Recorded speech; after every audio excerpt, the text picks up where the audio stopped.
অনেক ইন্টারফেয়ার হয়েছে, অনেক উৎকণ্ঠা হয়েছে, বাধা আপত্তি হয়েছে। আর নয়, বাংলার জনগণ প্রতিবাদ শিখেছে। বাংলার জনগণ বুঝতে পেরেছে কোরআন নিয়ে বাঁচবে, কোরআন নিয়ে মরবে, দরকার হলে জীবনটা বিলীন করে দিবে। মুহতারাম হাজিরিন, বলতে চাই, যেমন 100 রক্তের বিনিময়ে এই সকল ধর্মীয় সংস্কৃতি উদ্ধার হয়েছিল, যেমন 100 রক্তের বিনিময়ে বাংলার স্বাধীনতা, বাংলার সেই সংগ্রামে, বাংলার সেই যুদ্ধে আমাদের স্বাধীনতা ফিরে এসেছিল। আমি বলতে চাই, যদি আবার এই সকল দিনী সংস্কৃতিতে ইন্টারফেয়ার হয়, সহ্য করা যাবে না। মাথার মধ্যে কাফন লাগিয়ে নামা হবে, আগুন জ্বলে যাবে, আগুন জ্বলে উঠবে, বাংলার জমিনে রক্তের বন্যা বসে যাবে, রক্তের বন্যা বসে যাবে। আল্লাহু আল্লাহু কি যে মধুর নাম, আল্লাহু আল্লাহু কি যে মধুর নাম। আকাশ বাতাস সাগর নদী গাইছে ও নাম নিরবধি। আকাশ বাতাস সাগর নদী গাইছে ও নাম নিরবধি। পাক পাখালির কণ্ঠে শুনি, পাক পাখালির কণ্ঠে শুনি নিত্য বিরাম। আল্লাহু আল্লাহু কি যে মধুর নাম, আল্লাহু আল্লাহু কি যে মধুর নাম। লা ইলাহা ইল্লাল্লাহ, লা ইলাহা ইল্লাল্লাহ। আল্লাহু আল্লাহ আল্লাহু আল্লাহু তুমি জাল্লে জালালু, শেষ করা তো যায় না গে তোমার গুণগান। আল্লাহু আল্লাহু তুমি জাল্লে জালালু, শেষ করা তো যায় না গে তোমার গুণগান। তুমি কাদির গফফার, তুমি জলিল জব্বার, তুমি কাদির গফফার, তুমি জলিল জব্বার। অনন্ত অসীম তুমি রাহিম রহমান। আল্লাহু আল্লাহু তুমি জাল্লে জালালু, শেষ করা তো যায় না গে তোমার গুণগান। আল্লাহু আল্লাহু লা ইলাহা ইল্লাল্লাহ, লা ইলাহা ইল্লাল্লাহ, লা ইলাহা লা ইলাহা ইল্লাল্লাহ মুহাম্মাদুর রাসূলুল্লাহ সাল্লাল্লাহু আলাইহি ওয়াসাল্লাম। আল্লাহুম্মা সাল্লি আলা মুহাম্মাদিন ওয়া আলা আলি মুহাম্মাদ কামা সাল্লাইতা আলা ইব্রাহিম ওয়া আলা আলি ইব্রাহিম ইন্নাকা হামিদুম মাজিদ। আল্লাহুম্মা বারিক আলা মুহাম্মাদিন ওয়া আলা আলি মুহাম্মাদ কামা বারাকতা আলা ইব্রাহিম ওয়া আলা আলি ইব্রাহিম ইন্নাকা হামিদুম মাজিদ। আলহামদুলিল্লাহ। কলকতি মাস্টারপাড়া জামে মসজিদের উন্নতি কল্পে আজকের বিরাট ইসলামী জালসা। আজকের এই মহতি মাহফিল কোরআন সুন্নাহের বর্ণাঢ্য আয়োজনে উপস্থিত রয়েছেন পরম শ্রদ্ধাভাজন, যোগ্যবান, ভাগ্যবান সভাপতি সাহেব মাহতারাম সাদরে ইজলাস জনাব প্রভাষক মোহাম্মদ হুমায়ুন কবির মুক্তা, সহকারী হাজী জামালউদ্দিন ডিগ্রি কলেজ। প্রধান অতিথি হিসেবে উপস্থিত রয়েছেন মোহতারাম জনাব অ্যাডভোকেট মোহাম্মদ মাকসুদুর রহমান মাসুদ খন্দকার, সদস্য সচিব, পাবনা জেলা বিএনপি। প্রধান মেহমান হিসেবে উপস্থিত রয়েছেন জনাব অধ্যাপক মাওলানা মোহাম্মদ আলী আসগর হাফেজাহুল্লাহ, জেলা সহকারী তারবিয়ত সেক্রেটারি, বাংলাদেশ জামাতে ইসলামী, পাবনা। আল্লাহ সুবহানাহু ওয়া তাআলার দরবারে শুকরগুজার হচ্ছি, আমার মতো অধমকে আপনাদের খেদমতে নিয়ে আসলেন। অনেক দূর থেকে আসলাম, শুধু সিলেট থেকে। আপনারা তো অনেকে সিলেট গিয়েছেন মনে হয়, গিয়েছেন কি সিলেটে? মাশাআল্লাহ। তাহলে ভাষা বোঝেন? হ্যাঁ, ভাষা বুঝেননি আপনারা? দেখি আপনারা একটু টেস্ট করি, আপনাদেরকে করবো কি একটু? আপনারা কিতাবর রাবালা আসেননি? মাশাআল্লাহ, বোঝেন, দেখা যায়। মাশাআল্লাহ। আমরা বলি কিতাবর রাবালা আসেননি আপনারা? আলহামদুলিল্লাহ। আপনারা কি বলেন? জি, আপনারা কেমন আছেন? এটাই তো। আচ্ছা, যাই হোক, আলহামদুলিল্লাহ। আমিও আপনাদের দোয়ার বরকতে ভালো আছি, আল্লাহর কাছে শুকরগুজার হচ্ছি। তো যাই হোক, আমাদের সিলেটে অনেকে গিয়েছেন। যদি মনে করেন প্রথম যান, কিছু বুঝবেন না, বুঝবেন ভাইরে ভাই কি বলে, ভাষার তো 12টা এই জায়গায়, আর অন্য জায়গায় তো আরো কিছু আছে। যাই হোক, কিন্তু বুঝলে অনেক স্বাদ আছে, অনেক মজা আছে। আল্লাহ সুবহানাহু ওয়া তাআলা এরকম একটা পবিত্র শামিয়ানার নিচে নিয়ে আসলেন। আল্লাহ সুবহানাহু ওয়া তাআলা আমাকে আপনাকে এই যে নেক আমল করার সুযোগটা দান ভিক্ষা করলেন। সকলেই এই সুযোগ পায় না তো, অনেক আছে প্রতিবন্ধকতা, উৎকণ্ঠা, জরুরত, হাজাত, প্রয়োজন, অসুস্থতা, এসব আচ্ছন্ন করে রেখেছে। এজন্য আল্লাহ তাআলা যাকে ভালোবাসেন, যাকে মহব্বত করেন, তাকেই নেক আমলের সুযোগ করে দেন। সুবহানাল্লাহ। লা তাহকিরান্না মিনাল মারুফি শাইআন, যে কোনো নেক আমলকে ছোট করে দেখো না। এই যে মাজলিস, মাহফিল, এটাকে ছোট করে দেখার সুযোগ নেই। সেদিন কিয়ামতের দিন আল্লাহ যে কত দয়াল, বলবেন ফেরেশতা, আমার বান্দার কি কোনো নেক আমল নাই? আপনারা কথা বুঝতে পারতেছেন তো? শোনা যায় কথা? বান্দা এত অন্যায় করেছে, পাপ করেছে, ফেরেশতা নাই, কোনো নেক আমল নাই। তখন ফেরেশতা বলে আল্লাহ আছে। আল্লাহ তো জানেন সবকিছু। হে আল্লাহ, সে আপনার বড়ত্বের কথা, আজমতের কথা শোনার পরে দিল খুলে, প্রাণ খুলে বলেছে আলহামদুলিল্লাহ। আল্লাহ বলেন ফেরেশতা, আর দেরি করো না, আমার মহব্বতের বান্দাকে তো বানাইছি, মহব্বত করে বানাইছি, জাহান্নাম দেওয়ার জন্য তো বানাই নাই। সুতরাং জাহান্নামের গর্ত থেকে টান দিয়া তুইলা জান্নাত দিয়া দাও। মুহতারাম হাজিরিন, সুতরাং শয়তান বলছে আল্লাহ ইজআলি আল মাজালিস, আমাকে কয়েকটা মাজলিস দাও, কয়েকটা বৈঠকখানা দাও। মাজালিস ইবলিস আলা সাওয়াক, ইবলিসের বৈঠকখানা হচ্ছে কি জানেন? বাজার, বাজার সমূহ ইবলিসের বৈঠকখানা। আবার ও মাজামিউত তারিক, যাকে বলা হয় রাস্তার আনাচে কানাচে, চিপা চাপা বিভিন্ন পয়েন্ট। অনেক সময় মানুষেরা, যুবকেরা আড্ডা গল্প, সেখানে মত্ত হয়ে যায়। তো এটাও শয়তানের বৈঠকখানা।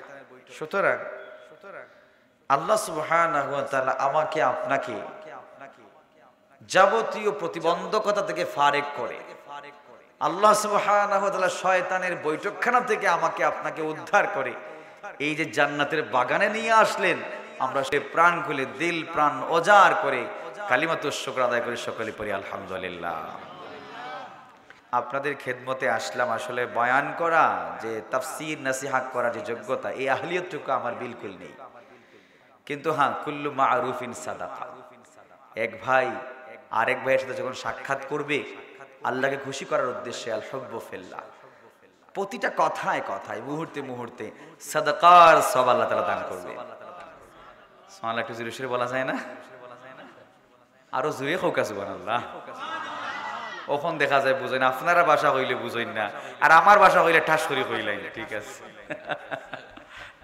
মাঝে মধ্যে একটু বলি, একটু বুঝার চেষ্টা করেন। ঠিক আছে? আল্লাহ সুবহানাহু ওয়া তাআলা আমাকে আপনাকে পৃথিবীতে পাঠিয়ে যেমন সৌভাগ্যবান করেছেন, তেমনি আমাদেরকে যে একটা সিকোয়েন্স দিলেন আল্লাহ তাআলা, একটা দস্তুর দিলেন, যাকে বলা হয় সংবিধান। এই সংবিধান দেওয়ার মাধ্যমে আল্লাহ সুবহানাহু ওয়া তাআলা আমাদেরকে আরো বেশি মর্যাদাবান করেছেন সুবহানাল্লাহ। সুতরাং সেই সংবিধান হচ্ছে, সেই সিকোয়েন্স হচ্ছে বিশ্বের বিস্ময় পবিত্র আল কোরআন। এই আল কোরআন আমাদেরকে আল্লাহ তাআলা দিয়েছেন, এটা আমাদের জন্য অবশ্যই সৌভাগ্যের বিষয়। কারণ এই কিতাব এমন একটা কিতাব, আল্লাহ সুবহানাহু ওয়া তাআলা চ্যালেঞ্জ করে বলেছেন, বান্দা কোনো সংশয় সন্দেহ কোনো ভুল ত্রুটি পাওয়ার অবকাশই নাই। পৃথিবীতে অনেক রাইটার, অনেক লেখক লেখে, কিতাব লেখে, গ্রন্থকার, তিনি অনেক বই লিখেন, কিন্তু শেষে কি বলেন? করজোরে ক্ষমা চেয়ে নিচ্ছি ভুল ত্রুটি হলে, আবার সংশোধন করে দিলে নিজেকে সৌভাগ্যবান মনে করুন। কিন্তু আল্লাহ সুবহানাহু ওয়া তাআলা এই কিতাবটুকু দিলেন, এই কিতাব দিয়ে আল্লাহ তাআলা আমাদেরকে সরাসরি জান্নাতের পাথেও দান করে দিলেন সুবহানাল্লাহ। তার আগে বলতে চাই মুহতারাম হাজিরিন, এই যে শামিয়ানার নিচে আল্লাহ তাআলা আমাকে আপনাকে আনলেন, অবশ্যই আপনাদের দিলে মনে প্রাণে এটাই তো আল্লাহকে খুশি করা উদ্দেশ্য। কেউ তো আপনাদেরকে টাকা দিয়ে, পয়সা দিয়ে, বিভিন্ন ভাবে প্ররোচনা দিয়ে তো এই মাজলিসে নিয়ে আসে নাই, বরঞ্চ আপনারা এই মাজলিসে আসছেন আল্লাহকে খুশি করার জন্য, ঠিক না বেঠি? আল্লাহকে খুশি করার জন্য আসছেন। সুতরাং আমার দেশে আরো অনেক কি হয়, সভা হয়, মিটিং হয়, এই সকল সমাবেশ করতে টাকা লাগে, এমনকি লাঞ্চের প্যাকেটও লাগে, ট্রান্সপোর্ট খরচ বহন করাও লাগে, তারপরও মানুষ ভিড়াইতে পারে না, ঠিক না বেঠি? মানুষ ভিড়াইতে পারে না। বরঞ্চ দেখা যায় যখন একটু উলটপালট হয়, এমন মারামারি শুরু হয়, কিলাকিলি শুরু হয়, দেখা যায় কি হয়, গোটা মজলিস, গোটা সমাবেশ একেবারে লন্ডভন্ড হয়ে যায়। এদিকে নেতা মহোদয় মঞ্চটা ভেবে করে কে তার বক্তব্য শুনে, কেউ এই চিপায় গিয়ে কোনায় গিয়ে বাদাম চাবায় আর সিগারেট মারে, আছে না নাই? আল্লাহ সুবহানাহু ওয়া তাআলা এই কোরআনের মধ্যে এমন ইজাজ দিলেন, ইজাজ মানে অলৌকিকতা দিলেন। এই কোরআনের ইজাজটা এমন যে পৃথিবীর যে কোনো জায়গায় কোরআনের ইজাজ দাঁড়িয়েছে, ওই জায়গায় আল্লাহ তাআলা প্রত্যেকটা জায়গায় জায়গায়, প্রত্যেকটা স্থানে, প্রত্যেকটা মানুষের অন্তরে কর্ণকুহরে কোরআনের বাতি জ্বালিয়ে দিয়েছেন, ঠিক না বেঠিক? যেখানে কোরআনের ইজাজ দাঁড়িয়েছে। এবার আসুন, এই যে শামিয়ানার নিচে আপনারা আসলেন, কোরআন শোনার বর্ণাঢ্য আয়োজনে আপনারা আসলেন, আমি আপনাদেরকে এটাই বোঝাতে চাই, আসুন আমরা আমাদের কাঙ্ক্ষিত আলোচনায় ফিরে যাই। এই যে শামিয়ানার নিচে আসলাম, এটার ক্ষেত্রে নবী আমার হাদিসে স্পষ্ট ঘোষণা করেছেন, ইযা মারারতুম বিরিয়াদিল জান্নাহ ফারতাউ, যখন তোমরা জান্নাতের বাগানের পাশ দিয়ে যাবে, জান্নাতের বাগানটা বিচরণ করবে। নবী আমার যখন এই কথা বললেন, সাহাবায়ে কেরাম বললেন, ওমা রিয়াদুল জান্নাহ ইয়া রাসূলুল্লাহ, হে আল্লাহর প্রিয় হাবিব, আপনি কি বোঝাতে চাইলেন? জান্নাতের বাগানটা দুনিয়াতে কোথায়? নবী আমার বললেন, যেই সকল মাজলিসে মাহফিলে আল্লাহর বরত্বের কথা, আজমতের কথা আলোচনা করা হয়, এই সকল মাজলিসকে, মাহফিলকে বলা হয় জান্নাতের বাগান। সুতরাং যারা ঈমানদার, তাদের পরিচয় কি শুনুন। আল্লাহ তাআলা বলছেন, ইন্নামাল মুমিনুনা আল্লাযীনা ইযা যুকিরাল্লাহু ওয়াজিলাত কুলুবুহুম ওয়া ইযা তুলিয়াত আলাইহিম আয়াতুহু যাদাতুহুম ঈমানান ওয়া আলা রাব্বিহিম ইয়াতাওয়াক্কালুন। আল্লাহ তাআলা বললেন, মুমিন মুসলমান তো তাকে বলা হয় যখন তার সম্মুখে আল্লাহ সুবহানাহু ওয়া তাআলার বরত্বের কথা, আজমতের কথা আলোচনা করা হয়, তখন তার অন্তরটা থরথর করে কেঁপে ওঠে।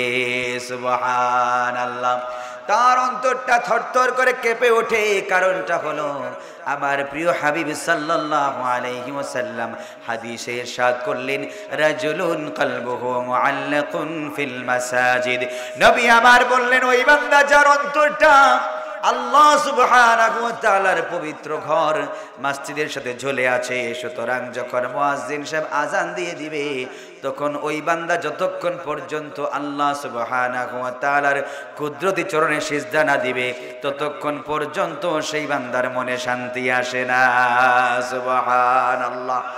মুহতারাম হাজিরিন, আমার আল্লাহ সুবহানাহু ওয়া তাআলা আয়াতের অন্য অংশে বললেন, ওয়াইযা তুলিয়াত আলাইহিম আয়াতুহু যাদাতহুম ঈমানা।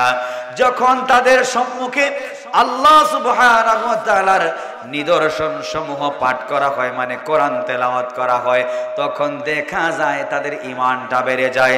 বোঝার বিষয় হলো, এই যে আপনারা শামিয়ানার নিচে আসলেন, অনেক আছে মানুষ এমন যারা কিনা কোরআনটা বোঝে না, কোরআনটা পড়তেও পারে না। অনেক আছে কোরআন পড়তে পারে কিন্তু কোরআনের ব্যাখ্যা জানে না।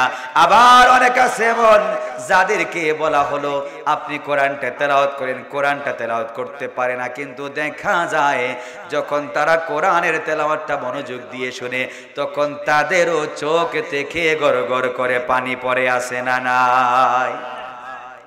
এটা হলো কোরআনের এজাজ। তাদের সম্মুখে কোরআন থেকে যখন তেলাওয়াত করা হলো তখন তারা সহ্য করতে পারে না, বরদাস্ত করতে পারে না। সাথে সাথে দেখা গেল তাদের চোখ থেকে গড় গড় করে পানি পড়ে। বিষয়টা হলো এমন, ওয়াইন্না মিনাল হিজারাতি লামা ইয়াতাফাজ্জারু মিনহুল আনহার। ওই যে কিনা পাথরটাও তো গলে যায়, আল্লাহর ভয়ে পাথরটা গলে যায়, যে ওই যে কিনা পাহাড় থেকে ঝর্ণা দ্বারা বহমান হয়। ওইটা অনেকে বলেছে পাহাড়ের কান্না, পাথরের কান্না। মানুষ তো এমন কঠিন, মানুষের হৃদয়টা এমন কঠিন, সহজে বিগলিত হয় না। কিন্তু যখন ওই কোরআনের শামিয়ানার নিচে চলে আসে তখন দেখা যায় ওই মানুষটার অন্তরটা বিগলিত হয়ে যায়। একটা পর্যায়ে তার ওই যে কিনা চোখ থেকে গড় গড় করে পানি পড়ে, আসে না নাই? মুহতারাম হাজিরিন, বিষয়টা হলো বুঝার। ওই যে কিনা আপনি কোরআনের মাজলিসে আসলেন, কোরআনের মাহফিলে আসলেন, কোরআন তেলাওয়াত শুনলেন, ওই বিষয়টা তুলে ধরতে চাই। মানুষের অন্তরটা যে বিগলিত হয়, মানুষের অন্তরটা যে প্রকম্পিত হয়, মানুষের অন্তরটা গলে যায়, ওই বিষয়টা হলো এমন। আল্লাহ সুবহানাহু ওয়া তাআলা কোরআনকে রাখলেন চুম্বকের মতো চুম্বক। ওই কোরআনটা এমন চুম্বক, সাথে সাথে আমার আপনার দিলটা আকর্ষিত করে ফেলে। সুবহানাল্লাহ। আমার আপনার দিলকে এমন ভাবে আকর্ষিত করে, এমন মুতাআসসির করে, প্রভাবিত করে। ওই কোরআনকে বলা হয়েছে এই জন্য, ওই কোরআনটা ইয়াহদি ইলাল জান্নাহ। ওই কোরআনটা তোমার সাথে এমন ভাবে বন্ধুত্ব করবে, তোমাকে জান্নাত পর্যন্ত নিয়ে যাবে। সুবহানাল্লাহ। আজ থেকে অনেক দিন আগে 1987 সালের একটা ঘটনা রাশিয়ার মধ্যে ঘটেছে। ওই কোরআনের এজাজটা পরিলক্ষিত হয়েছে। এমন পরিলক্ষিত হলো, মিশরের প্রেসিডেন্ট জামাল আব্দুল নাসের, মিশরের প্রেসিডেন্ট জামাল আব্দুল নাসের তিনি রাশিয়ায় গেলেন। রাশিয়ায় যাওয়ার পরে ওই জায়গায় কমিউনিজমের থিওরি চলতো। কমিউনিজমের থিওরি চলার কারণে জামাল আব্দুল নাসের ওই জায়গায় রাষ্ট্রীয় কাজ সম্পাদন করলেন। রাষ্ট্রীয় কাজ সম্পাদন করার পরে ওই সকল কমিউনিজমের থিওরি যারা অবলম্বন করতো, নাস্তিক মুরতাদরা, তারা বলা শুরু করলো, জামাল আব্দুল নাসের আর কত তুমি পুরাতন বিধানের অনুসরণ করবে, আর কত পুরাতন বিধান নিয়ে চলবে, আমাদের মতো মডিফাই হয়ে যাও, লাল কিতাবের অনুসরণ করো। ওই লাল কিতাবকে ভালো করে তুমি ফলো করার চেষ্টা করো, এই সায়েন্স টেকনোলজিকে ফলো করো, আমাদের মতো মডিফাই হয়ে যাও। জামাল আব্দুল নাসের বললেন, জান যাবে প্রাণ যাবে, কোরআন থেকে সরে যাব না। তিনি তখন একটা জবাব দিয়েছেন, কিন্তু তিনি পরিতৃপ্ত হন নাই। তিনি যখন মিশরে চলে আসলেন, মিশরে চলে আসার পরে তিনি তখন বললেন, ও আমার বন্ধু কারি আব্দুল বাসেত, আমার সাথে তোমার রাশিয়ায় যাওয়া লাগবে। সুবহানাল্লাহ। বুঝার বিষয়, জামাল আব্দুল নাসের এবার তিনি দাওয়াত করলেন কারি আব্দুল বাসেতকে, আমার বন্ধু কারি আব্দুল বাসেত, চলো আমার সাথে, চলো রাশিয়ায়। তিনি চিন্তা করলেন রাশিয়ায় তো এরকম ইসলামিক সেমিনার হওয়ার কথা নয়, দুবাইতে হওয়ার কথা, সৌদি আরবে হওয়ার কথা, এমনকি ওই যে কিনা কাতারে হওয়ার কথা, ওই জায়গায় হওয়ার কথা, কিন্তু রাশিয়ায় তো কমিউনিজমের থিওরি চলে। সুতরাং যেহেতু প্রেসিডেন্ট মহোদয় বলেছেন যাওয়ার দরকার, তিনি তখন প্রস্তুত হয়ে গেলেন যাবেন। জামাল আব্দুল নাসেরের সাথে তিনি যখন গেলেন সেই রাশিয়ায় যাওয়ার পরে ওই জামাল আব্দুল নাসের রাষ্ট্রীয় কাজ সম্পাদন করার পরে বললেন, বন্ধুরা শোনো, আমি তোমাদেরকে আজকে এমন একজন ব্যক্তির সাথে সাক্ষাৎ করাবো, তোমাদেরকে এমন একজন ব্যক্তির সাথে পরিচয় করাবো যে ব্যক্তি তোমাদের সামনে আমাদের পবিত্র গ্রন্থ তেলাওয়াত করবে এবং তোমরা অবশ্যই শুনে খুশি হবে। তখন তারা বলল, অসুবিধা নাই, তোমার বন্ধুকে নিয়ে আসো, আমাদের সামনে নিয়ে এসে তেলাওয়াত করাতে চাও তেলাওয়াত করা, অসুবিধা নেই, কিন্তু আমরা তোমাকে তো আগেই বলেছি আমরা ওই পুরাতন বিধান মানতে পারবো না। মূলত তারা কোরআন শোনে নাই, কোরআন বুঝে নাই, না বুঝে না জেনে কথা বলছে। তখন জামাল আব্দুল নাসের বললেন, বন্ধুরা সমস্যা নাই, একটাবার সুযোগ দাও, সে তোমাদের সামনে তেলাওয়াত করবে। জামাল আব্দুল নাসের যখন বললেন, তারা অনুমতি দিয়ে দিল। জামাল আব্দুল নাসের বললেন, ও আমার বন্ধু কারি আব্দুল বাসেত, চলে আসো, চলে আসো, তোমার সুমধুর কণ্ঠে তেলাওয়াত শুনিয়ে আকাশ বাতাসকে মুখরিত করে দাও এবং প্রত্যেকের দিলকে নূরান্বিত করে দাও, মুখরিত করে দাও। জামাল আব্দুল নাসের কথায় কারি আব্দুল বাসেত চলে আসে। চলে আসার পরে তিনি তখন মনোমুগ্ধকর কণ্ঠে সূরা রহমান তেলাওয়াত শুরু করে দিলেন। আর রহমান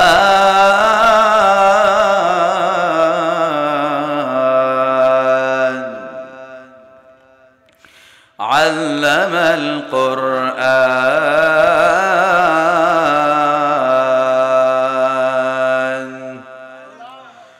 খালাকাল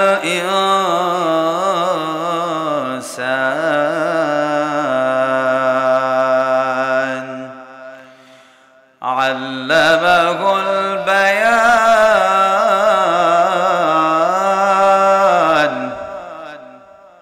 আর রহমানু আল্লামাল কুরআন খালাকাল ইনসান আল্লামাহুল বায়ান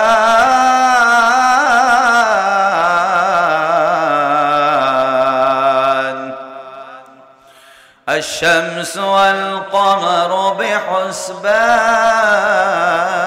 بحسبان والنجم والشجر يسجدان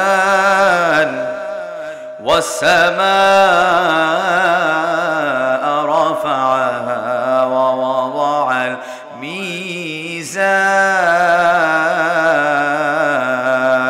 الميزان ألا تطغوا في الميزان وأقيموا الوزن بالقسط ولا تخسروا الميزان والأرض وضعها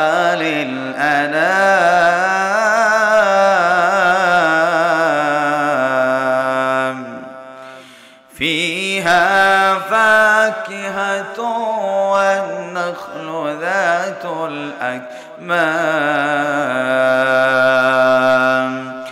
والحب ذو العصف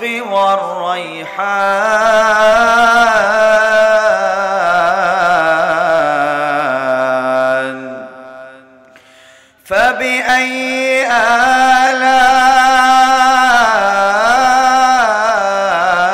آلاء ربكما تكذبان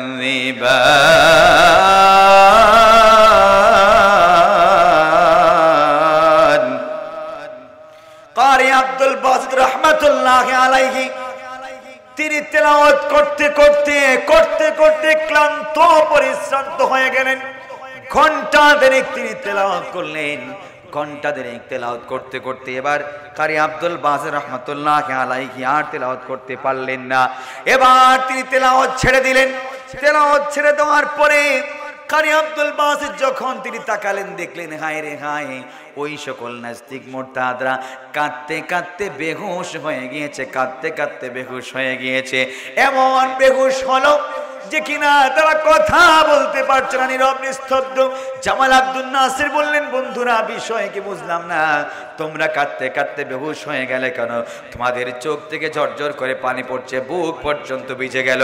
তখন তারা বলে, ও জামাল আব্দুল নাসির, এমন কি তেলাওয়াত করেছে রে, ওই শব্দগুলা বুঝি নাই, অক্ষরগুলা বুঝি নাই, বাক্যগুলা বুঝি নাই, কিন্তু এত মজা লাগলো, এত স্বাদ লাগলো। জীবনে অনেক মেডিসিন খাইলাম, জীবনে অনেক ট্যাবলেট খাইলাম প্রশান্তির জন্য, শান্তির জন্য, কিন্তু আজকে যে শব্দগুলা শুনলাম রে, আজকে যে বাক্যগুলা শুনলাম, এই বাক্যগুলা শোনার পরে আমি চিন্তিত হয়ে গেলাম। আমরা বুঝতে পারলাম আসলে প্রশান্তির অতুলনীয় উপায় উপকরণ এই কোরআনের উপরে আর কিছু হতে পারে না। সুবহানাল্লাহ।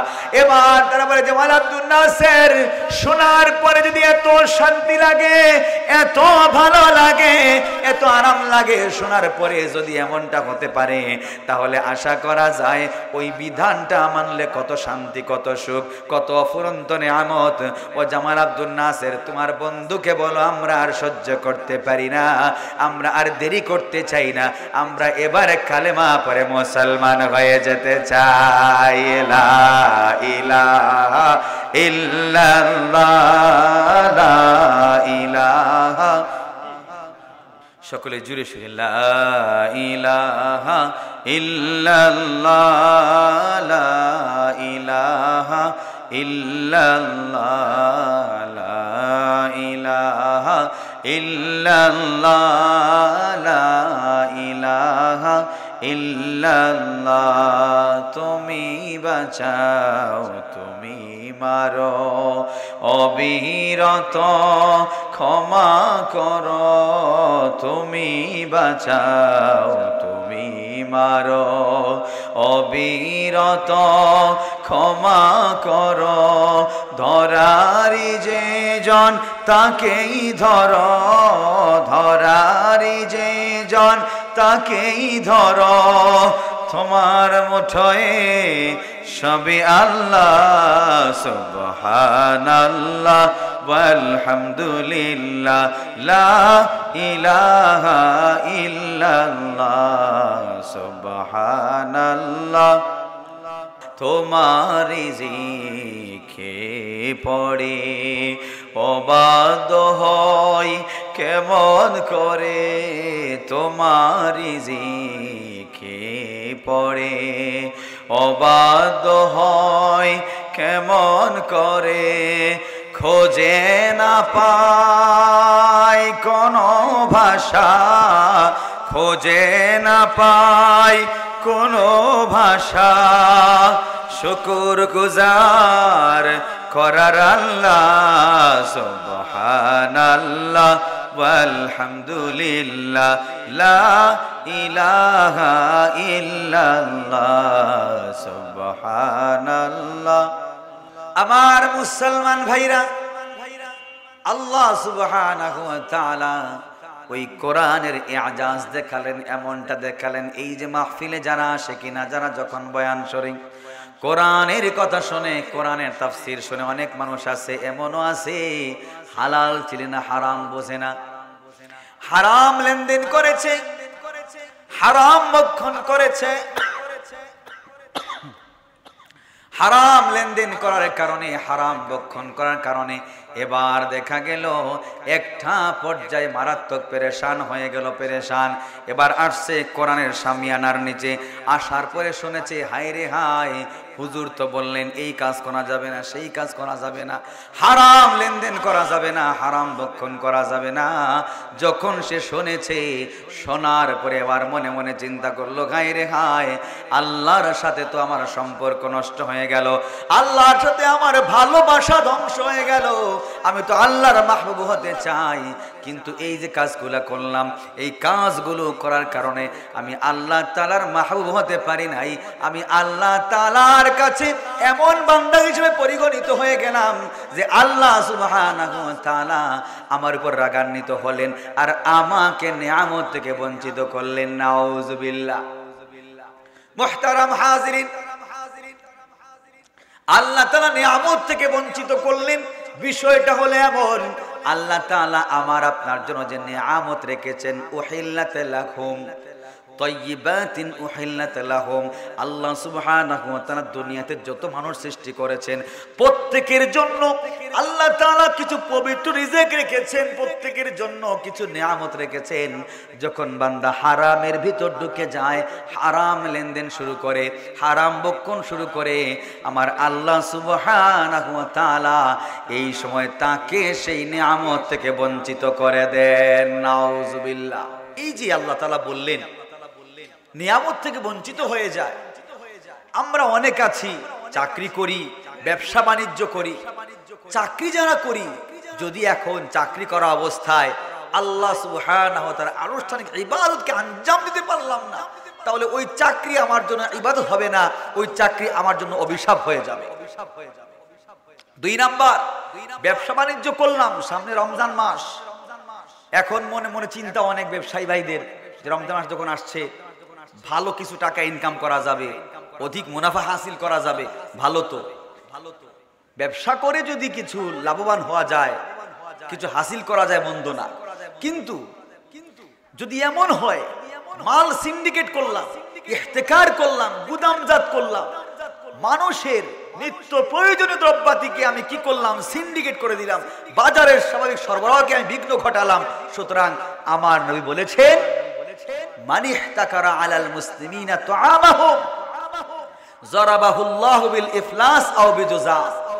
নবী আমার বলেছেন যারা মানুষের মাল নিত্য প্রয়োজনীয় দ্রব্যাদিকে সিন্ডিকেট করে তাদের জন্য 2টা শাস্তি। কয়টা শাস্তি? 2টা শাস্তি। 1 নাম্বার, আল্লাহ তাকে দেউলিয়া করবে, ফকির হয়ে যাবে। আর কেউ ফকির হবে, আও বিজুজাম, এমন কিছু রোগ আসবে যে রোগের কোনো চিকিৎসাই নাই, দুরারোগে আক্রান্ত হয়ে যাওয়ার কারণে সব টাকা পয়সা ওই জায়গায় ওই চিকিৎসায় খরচ করে দেবে, একটা পর্যায়ে সে ইউনিয়ন থেকে দেউলিয়া ঘোষিত হয়ে যাবে। নাউজুবিল্লাহ। সুতরাং আল্লাহর যে সেই ফরমান, ওয়াইযা তুলিয়াত আলাইহিম আয়াতুহু যাদাতুহুম ঈমানাও ওয়া আলা রাব্বিহিম ইয়াতাওয়াক্কালুন। আল্লাহ তাআলা এই জায়গায় বলে দিলেন, বিষয়টা কিন্তু বোঝার, যখন সেই জায়গায় আসলো, এই জায়গায় আসার পরে সে বয়ান শুনলো, কোরআনের বয়ান শুনলো, প্রিয় হাবিবের হাদিস থেকে যখন বয়ান শুনলো, শোনার পরে বুঝতে পারলো হায় রে হায়, আমি তো এমন কাজ করেছি, হারাম কাজ করেছি, আমি তো রমজান মাস দেখে অধিক মুনাফার আশায় মানুষকে কষ্ট দিয়েছি, মানুষের উপর জুলুম করেছি, কিন্তু না, আমি আল্লাহ তাআলার সাথে সম্পর্ক নষ্ট করে ফেলেছি, আমি আর করতে চাই না, আর চাই না। ওয়া আলা রাব্বিহিম ইয়াতাওয়াক্কালুন। তখন ওই বান্দা আল্লাহ তাআলার উপর পরিপূর্ণ ভরসা করে নেয়। সুবহানাল্লাহ। মুহতারাম হাজিরিন, এবার শুনুন, আমার আল্লাহ সুবহানাহু ওয়া তাআলা এই পবিত্র কোরআন আমাকে আপনাকে দিলেন, এই পবিত্র কোরআন আমাকে আপনাকে দেওয়ার মাধ্যমে কি শিক্ষা দান করলেন, কি উসুল আমাকে আপনাকে দান করলেন, বিষয়টা কিন্তু বোঝার একটু মনোযোগ দেবেন। আল্লাহ সুবহানাহু ওয়া তাআলা কোরআনে বললেন, ওয়া হাযা কিতাবুন আনজালনাহু মুবারাকুন فاتبعوه واتقوا لعلكم ترحمون। আল্লাহ তাআলা বললেন এই কিতাবটা হলো বরকতময় মহামান্বিত কিতাব, সুতরাং এই বরকতময় কিতাবের অনুকরণ করো। যদি অনুকরণ করা হয় তাহলে মুত্তাকি হয়ে যাবে, আল্লাহওয়ালা হয়ে যাবে, পরহেজগার হয়ে যাবে। আর যদি পরহেজগার হয়ে যাও, লাআল্লাকুম তুরহামুন, আশা করা যায় তোমাদের উপর রহমত বর্ষণ করা হবে। সুবহানাল্লাহ। এই পৃথিবীতে আল্লাহ সুবহানাহু ওয়া তাআলা মুত্তাকিদেরকে এত ভালোবাসেন, এত মহব্বত করেন। আমার আল্লাহ তাআলা আরো বললেন, কিতাবুন আনজালনাহু ইলাইকা লিতুখরিজান নাসা মিনাজ যুলুমাতি ইলান নূর বিইذনি রাব্বিহিম ইলা সিরাতিল আজিজিল হামিদ। আমার আল্লাহ তাআলা বললেন কিতাবটা এমন বরকতময় মহামান্বিত কিতাব, মানুষদেরকে অজ্ঞতার অন্ধকার থেকে আলোর দিকে প্রসারিত করে দেয়, অর্থাৎ মানুষদেরকে একটা পর্যায়ে জাহিল থেকে, অজ্ঞতা থেকে আল্লাহ সুবহানাহু ওয়া তাআলার প্রিয় মাহবুব গোলাম হিসেবে, মুত্তাকি হিসেবে আল্লাহ তাআলার পথে হেদায়েত করে দেয়। সুবহানাল্লাহ। হাজিরিন, আল্লাহ তাআলা মুত্তাকিদেরকে এত ভালোবাসেন, এত মহব্বত করেন। মুত্তাকিদেরকে আল্লাহ তাআলা যে জান্নাতটা দিবেন, সেই জান্নাতের কথা আমার আল্লাহ সুবহানাহু ওয়া তাআলা বলে দিলেন, এত সুন্দর করে বলে দিলেন, ইন্নাল্লাযীনা আমানু ওয়া আমিলুস সালিহাতি কানাত লাহুম জান্নাতুল ফিরদাউসি নুজুলা খালিদিনা ফিহা লা ইয়াবগুনা আনহা হিওয়ালা। আল্লাহ তাআলা বলছেন, যারা ঈমানদার, যারা মুত্তাকি পরহেজগার, আল্লাহ সুবহানাহু ওয়া তাআলা তাদেরকে জান্নাতুল ফিরদাউসের মেহমানদারি, জান্নাতুল ফিরদাউসের মেহমান বানিয়ে তাদের মেহমানদারি করবেন। আর তারা যখন সেই মুত্তাকিরা জান্নাতুল ফিরদাউসে ঢুকবে, আমার আল্লাহ সুবহানাহু ওয়া তাআলাকে তারা বলবে, ওগো আল্লাহ, আর জান্নাত থেকে বের হতে চাই না, মেহেরবানি করে আল্লাহ আমাদেরকে সেই জান্নাতে চিরস্থায়ী জীবন দান করে দাও। সুবহানাল্লাহ। তাহলে বোঝা গেল যারা কিনা আল্লাহর প্রিয় মুত্তাকি হয়, ওই কোরআনের কারণে মুত্তাকি হয়। তার বাস্তব উদাহরণ হলো আমার আল্লাহ প্রথম যখন চ্যালেঞ্জ করলেন, যালিকাল কিতাবু লা রাইবা ফীহি হুদাল লিল মুত্তাকিন। প্রথমে কসম করলেন, প্রথমে আল্লাহ তাআলা চ্যালেঞ্জ করলেন যে এই কিতাবের মধ্যে কোনো ভুল নাই, সংশয় নাই, সন্দেহ নাই। সুতরাং শোনো শোনো, এই কিতাবটা কেন নাজিল করলাম? এই কিতাবটা হলো মুমিন মুত্তাকিদের জন্য হেদায়াত। সুবহানাল্লাহ।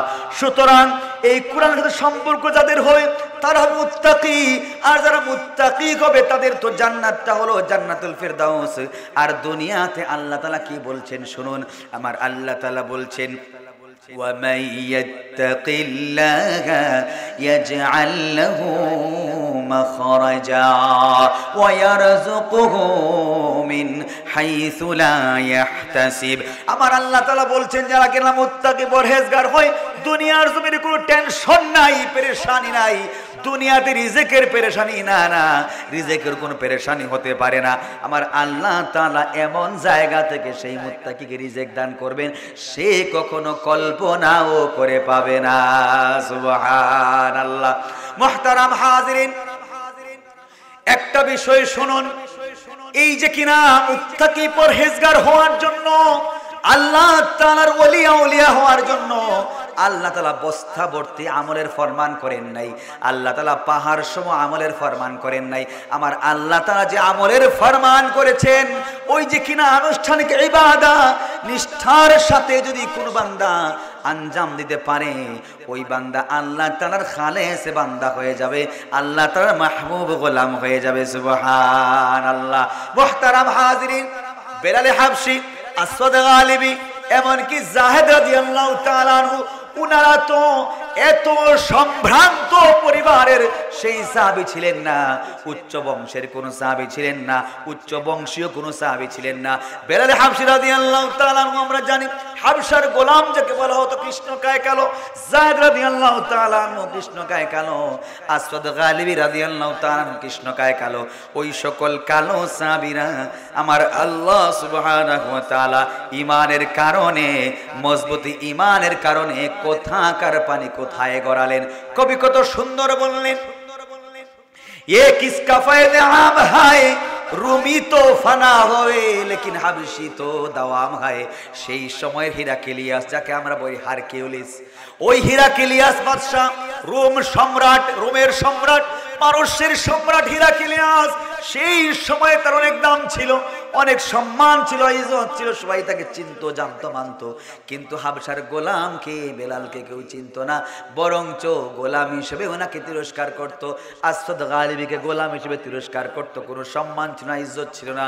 কিন্তু ইসলামের কারণে, মজবুত ঈমানের কারণে আল্লাহ তাআলা কোথাকার পানি কোথায় গড়াতে পারেন। সুতরাং বোঝা যায় আমার আল্লাহ সুবহানাহু ওয়া তাআলা ওই যে কিনা হাবশার গোলাম বেলালের বেলালের সম্মান এমন ভাবে আরশে আজিমে লিপিবদ্ধ করেছেন, কিয়ামত হয়ে যাবে বেলালের সম্মান কমবে না। সুবহানাল্লাহ।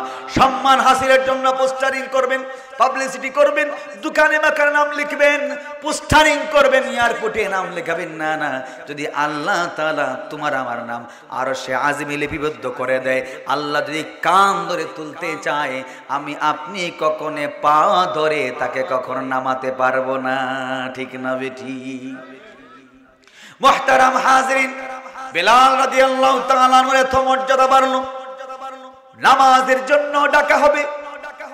নবী আমার সাহাবায়ে কেরামদেরকে বললেন, সাহাবীরা আসো, একটা পরামর্শ করতে চাই। এই থেকে সুন্নতটা কায়েম হলো। পরামর্শ করার ক্ষেত্রে দেখা যায় ছোট বড় ভেদাভেদ নাই, পরিবার পরিজনের সাথে পরামর্শ করবেন যে কোনো বিষয় নিয়ে। পরামর্শ করার ক্ষেত্রে ছোট ছোট ভাই বন্ধুদের সাথে পরামর্শ করবেন, অধীনস্থদের সাথে পরামর্শ করবেন। এটা হলো আমার নবীজির অতুলনীয় সুন্নাহ। নবীজি সাল্লাল্লাহু আলাইহি ওয়াসাল্লাম সাহাবায়ে কেরামদেরকে নিয়ে পরামর্শ করলেন, বললেন, সাহাবায়ে কেরাম পরামর্শ দাও, আমাদের উপর নামাজটা ফরজ হয়ে গেল, এই নামাজের জন্য ডাকা যায় কিভাবে? সাহাবায়ে কেরাম একজন বললেন, ইয়া রাসূলুল্লাহ, আমরা আগুন জ্বালাতে পারি, আগুন জ্বালিয়ে মানুষদেরকে নামাজের জন্য ডাকবো। নবী আমার বললেন, না না, আগুন জ্বালিয়ে নামাজের জন্য ডাকা যাবে না, আগুন জ্বালিয়ে নামাজের জন্য ডাকা যাবে না। এই আগুনটা হলো মূর্তি পূজারীদের আলামত। তাহলে কি করা যায়? একজন বললেন ঘন্টা বাজানো যেতে পারে, তিনি বললেন না না, ঘন্টাও বাজানো যাবে না, এটা হলো খ্রিস্টানদের আলামত। তাহলে কি করা যায়? ভারপ্রাপ্ত একটা সিদ্ধান্ত হয়ে গেল। ভারপ্রাপ্ত সিদ্ধান্ত কি? ওই ভারপ্রাপ্ত সিদ্ধান্ত হলো এমন যে কিনা সিংহা বাজানো হবে, সিংহা বাজিয়ে মানুষদেরকে নামাজের জন্য ডাকা হবে। সেই সিদ্ধান্ত কায়েম হয়ে গেল, সিংহা বাজানো হবে, সিংহা বাজানো হবে। সাহাবায়ে কেরাম প্রত্যেক যার যার বাড়ি চলে গেলেন। আব্দুল্লাহ ইবনে সালাম রাদিয়াল্লাহু তাআলা আনহু দেখলেন একজন ব্যক্তি এসে বলছে, ভাই আমাকে তুমি একটা সিংহা দিয়ে দাও, আমি কিনতে চাই। আব্দুল্লাহ ইবনে সালাম বললেন সিংহা বিক্রেতাকে, সিংহা বিক্রেতা বলছে, ভাই সিংহা নিয়ে তুমি কি করবে? তখন তিনি বললেন, সিংহা নিয়ে আর মানুষদেরকে নামাজের জন্য ডাকবো। সেই সিংহা বিক্রেতা স্বপ্নের মধ্যে বলল, না না, সিংহা নেওয়ার দরকার নাই, এমন কিছু বাক্য তোমাকে শিখিয়ে দিতে চাই, পবিত্র বাক্য শিখিয়ে দিতে চাই, তুমি সেই পবিত্র বাক্য দিয়ে মানুষদেরকে নামাজের জন্য ডাকবে, উঁচু চূড়ায় উঠে মানুষদেরকে তুমি নামাজের জন্য ডাকতে পারবে, এটা তোমার জন্য যথেষ্ট হয়ে যাবে। যখন তিনি এই কথা বললেন, আব্দুল্লাহ ইবনে সালাম তিনি ঘুম থেকে উঠলেন, দৌড়ে নবীজির কাছে চলে আসলেন, বললেন, ইয়া রাসূলুল্লাহ, ইয়া হাবিবাল্লাহ, স্বপ্নে দেখলাম এরকম এরকম, আমাকে পবিত্র বাক্য শিখিয়ে দেওয়া হলো। নবী আমার বললেন, সাহাবী তুমি সুন্দর বলেছ, সত্য বলেছ, দেরি করার দরকার নাই, প্রয়োজন নাই। ফাইন্নাহু আন্না ওয়া মাদু সাউতান, যাও যাও আমার বেলালের কাছে চলে যাও, আমার বেলালকে গিয়ে তুমি এই বাক্যগুলো শিখিয়ে দাও। সুবহানাল্লাহ। নবীজি চাইলে বলতে পারতেন, আরো তো অনেক জলিল কদর সাহাবায়ে কেরাম ছিলেন, অভিজাত বংশের সাহাবী ছিলেন, কাউকে তো বলেন নাই। নবীজি বেলালকে বললেন, এমনকি বেলালকে এটাও বললেন, ও বেলাল, কাবা ঘরের ছাদে উঠে যাও, কাবা ঘরের ছাদে উঠে তুমি আজান দিয়ে দাও, আর আজান দিয়ে মানুষের কর্ণকুহর করো, আকাশ বাতাসকে তুমি মুখরিত করে দাও। সুবহানাল্লাহ। এবার বিষয়টা বুঝুন, ওই যে কিনা বেলাল মজবুত ঈমানের কারণে তার এত দাম বেড়েছে, এত দাম বেড়েছে। ওই যে কিনা বেলাল রাদিয়াল্লাহু তাআলা নবীজির কাছে গিয়ে বললেন, ইয়া রাসূলুল্লাহ, ইয়া হাবিবাল্লাহ, এই মানুষ তো কালা, আমার খেজুরটাও কালা, আমি মানুষ কালা, খেজুরও কালা, আমার খেজুর কেউ কিনতে চায় না। নবী আমার বললেন, ও বেলাল, তোমার খেজুর যে ক্রয় করবে তার সকল রোগের শিফা হয়ে যাবে, তার সকল রোগের শিফা হবে। আজওয়া খেজুর, কালো খেজুর আজওয়া, মক্কা মদিনা অনেক দামে পাওয়া যায়। এই আজওয়া খেজুরের ফজিলত নবী বলেছেন, এটা সকল রোগের শিফা। সাদ রাদিয়াল্লাহু তাআলা বললেন, ইয়া রাসূলুল্লাহ, এখানে ব্যথা করে, কি করব? ওই বললেন, দেখি তো। তিনি হাত দিয়ে টাচ করলেন, দেখলেন যে সত্যি ওনার একটা সমস্যা। বললেন, বন্ধু আমার, তোমার তো হৃদরোগ হয়েছে। ইয়া রাসূলুল্লাহ, কি করব? হৃদরোগ হয়েছে, আমাকে আপনি মেহেরবানি করে ব্যবস্থাপনা পত্র বলে দিন। তুমি বললেন, তুমি একটা কাজ করো, প্রতিদিন সকালে তুমি আজওয়া খেজুর খাবে। সুবহানাল্লাহ। দেখবে তোমার এই হার্টের যে রোগ আছে, হৃদরোগটা কমে যাবে। তো আহলে আরবের লোকেরা তারা এটা করে কি জানেন, ওই যে আজওয়া খেজুরের বিচি আছে ওটাকে চূর্ণ করে, গুঁড়া করে, ওটাকে তারা তাদের উট তাদের জন্তু জানোকে খাওয়ায়, নিজেরাও খায়। জিজ্ঞাসা করা হলো এটা করেন কেন, যে এটা খেলে আমাদের ঘোড়া আমাদের উটগুলো হৃষ্টপুষ্ট হয়, শক্তিশালী হয়, এবং আমরা ওইগুলো খাওয়ার কারণে আমাদের হার্ট কি হয়, স্ট্রং হয়, শক্ত হয়। সুবহানাল্লাহ। দেখুন নবীজি আমার ১৫০০ বছর আগে চিকিৎসা বলে দিয়ে গেছে। নবীজির অনেক সুন্নাহ আছে, অনেক সুন্নাহ। গবেষণা করতে করতে করতে করতে এখন দেখা যায় ওই যে এখন ইদানিং আমেরিকার অনেক বড় বড় সায়েন্টিস্ট একমত হচ্ছে নবীজির সাথে। সুবহানাল্লাহ, একমত হচ্ছে। আমরা যে ঘুমাই বাম কাত ডান কাতে ঘুমাই, ওই ডান কাতে ঘুমানোর ফজিলতের সাথে একমত হচ্ছে। আমরা যে খাবার খাওয়ার সময় ভালো করে চিবিয়ে খাই, ওটা একমত হচ্ছে, নবীজির সুন্নাহ। তো যাই হোক, বলতে গেলে অনেক লম্বা বিষয় চলে আসবে। তো যাই হোক, বলতে চাই যেই কথা, ইমানের কারণে ইসলামের কারণে ওই যে কিনা দেখেন তখনকার সময়ে বাদশার কোনো দাম নাই, তখনকার সময় সম্রাটের কোনো দাম নাই, ইজ্জত নাই, কিন্তু দেখা যায় কোথাকার পানি কোথায় গড়িয়ে আসলো, ওই বেলাল রাদিয়াল্লাহু তাআলা আনহু, উনাকে দেখা যায় দুনিয়ার সকল মানুষ চেনে জানে। আর সেই জমানার বড় বড় মন্ত্রী মিনিস্টার বড় বড় সম্রাট তাদের নামগন্ধই নাই। এটাই বুঝতে হবে যে আল্লাহ তাআলা মজবুত ইমানের কারণে কি না করতে পারেন। সুবহানাল্লাহ। তো বলতে চাই যেই কথা, নবীজি আমার দুনিয়া থেকে চলে গেলেন। দেখুন বেলাল রাদিয়াল্লাহু তাআলা আনহু নবীজির কত প্রিয় সাহাবী। নবীজি দুনিয়া থেকে চলে গেলেন, বেলাল কাঁদতে কাঁদতে বেহুশ। হায় রে, যেদিকে তাকাই নবীজি নাই। এই জায়গায় বসতেন, আমাদেরকে তিনি নাসিহা করতেন, এখন এই জায়গায় বসে নবীজি নাই। বেলাল কাঁদতে কাঁদতে বেহুশ। যাই হোক, কিছুদিন পর বেলাল চলে গেলেন আবু বকরের কাছে। আবু বকর, আমাকে বিদায় দিয়ে দাও, সামদেশে চলে যাই। সামদেশে গিয়ে সেখানে জিহাদ করতে করতে শাহাদা বরণ করতে চাই, আমার ইচ্ছা। আবু বকর বললেন, না বেলাল, তোমাকে বিদায় দেওয়া যাবে না, কারণ তুমি চলে গেলে মানুষ এমনিতে উদ্বিগ্ন, নবীজি দুনিয়াতে নাই, আরো মানুষ উদ্বিগ্ন হয়ে যাবে। মানুষ এত বেশি অসহায় হয়ে যাবে যে এক তো নবীজিও নাই, নবীজির যুগের আজানও নাই। এখন বেলাল তো আটকে গেলেন। কিছুদিন পরে ওমর হযরতে আবু বকর রাদিয়াল্লাহু তাআলা আনহু তিনি দুনিয়া থেকে চলে গেলেন। এবার ওমর রাদিয়াল্লাহু তাআলা আনহুকে তিনি বললেন, হে ওমর, আমার বড় ইচ্ছা, আমি শাহাদা বরণ করতে চাই, সামনে যেতে চাই, মেহেরবানি করে আমাকে সুযোগ দাও। ওমর রাদিয়াল্লাহু তাআলা আনহু চিন্তা করলেন, তিনি নবীজির জলিল কদর সাহাবী, তিনি নবীজির একজন প্রিয় সাহাবী, যাকে বলা হয় মুয়াজ্জিন রাসূলুল্লাহ সাল্লাল্লাহু আলাইহি ওয়াসাল্লাম, রাসূলের মুয়াজ্জিন। ওমর বললেন, ঠিক আছে ভাই, আপনি যখন যেতে চান আপনাকে বাধা দিব না। তিনি সুযোগ দিলেন। বেলাল রাদিয়াল্লাহু তাআলা চলে গেলেন সামদেশে। কিন্তু সামদেশে গেলে কি হবে, নবীজির বিরহ ওনাকে যেন উদ্বিগ্ন করে তুলেছে। একবার বেলাল রাদিয়াল্লাহু তাআলা আনহু তিনি হঠাৎ স্বপ্নে দেখলেন নবীজি সাল্লাল্লাহু আলাইহি ওয়াসাল্লাম। নবীজি সাল্লাল্লাহু আলাইহি ওয়াসাল্লাম স্বপ্নের মধ্যে এসে বললেন, ও বেলাল, এমন কি আচরণ করলাম, তোমাকে কষ্ট দিলাম, অপরাধ করলাম যে তুমি আমার রওজা শরীফে আসো না? এই রওজা শরীফে আমি রয়েছি, সেখানে বসে আছি, সেজদারত তোমাদের জন্য দোয়া করছি। ও বেলাল, একবার কি জিয়ারতে আসতে পারো না? বেলাল রাদিয়াল্লাহু তাআলা আনহু এই কথা শোনার পরে ঘুম থেকে তিনি দাঁড়ালেন, ঘুম থেকে উঠে গেলেন, বললেন, না আর সহ্য করতে পারি না। বেলাল রাদিয়াল্লাহু তাআলা আনহু দৌড়ে তিনি চলে আসলেন সেই মদিনায়। মদিনায় যখন তিনি চলে আসলেন, মদিনায় আসার পরে মানুষরা দেখলো বেলাল আগমন করেছে। বেলালের আগমন দেখে সবাই খুশি হয়ে গেল। এবার বেলাল রাদিয়াল্লাহু তাআলা রওজা শরীফে চলে আসার পরে রওজা এসে কাঁদতে কাঁদতে বেলাল বেহুশ হয়ে যায়। বেলাল কাঁদতে কাঁদতে বেহুশ হয়ে যায়।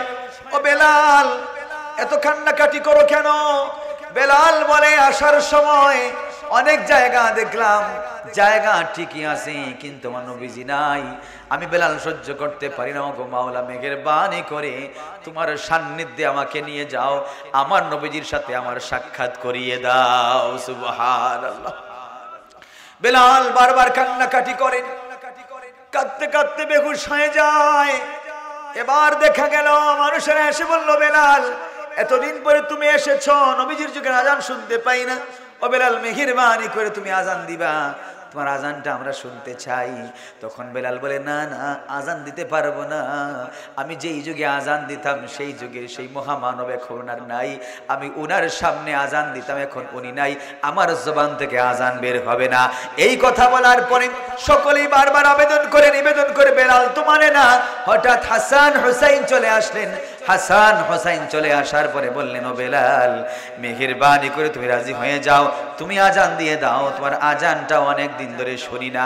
এই কথা বলার পরে বেলাল রাদিয়াল্লাহু তাআলা বললেন, আমি নিজের চোখে দেখেছি প্রিয় হাবিব সাল্লাল্লাহু আলাইহি ওয়াসাল্লাম ওই ছোট্ট সোনামণিদের কপালে চুমু খেয়েছেন, গালে চুমু খেয়েছেন। সুতরাং সকলের কথা না মানলেও ওই হাসান হুসাইনের কথা আমি ফেলতে পারি না। সাথে সাথে তিনি আজানের জন্য প্রস্তুত হয়ে গেলেন। আজানের জন্য যখন তিনি প্রস্তুত হয়ে যান, যখন তিনি আজান শুরু করে দিলেন, আজান শুরু করার সাথে সাথে দেখা গেল মদিনার আনাচে কানাচে আওয়াজ ছড়িয়ে গেল। আওয়াজ ছড়িয়ে যাওয়ার পরে যত বৃদ্ধ বনিতা রয়েছে, যত বৃদ্ধা বৃদ্ধ যুবক যুবতী রয়েছে, ছোট বাচ্চারা রয়েছে, তারা সবাই হতবাক হয়ে যায়। বিষয় কি? দেখা গেল নবীজির যুগের আজান শোনা যায়। নবীজির যুগের আজান শোনা যায়, তাহলে মনে হয় যেন আমাদের নবীজি আবার আগমন করেছেন। সুবহানাল্লাহ।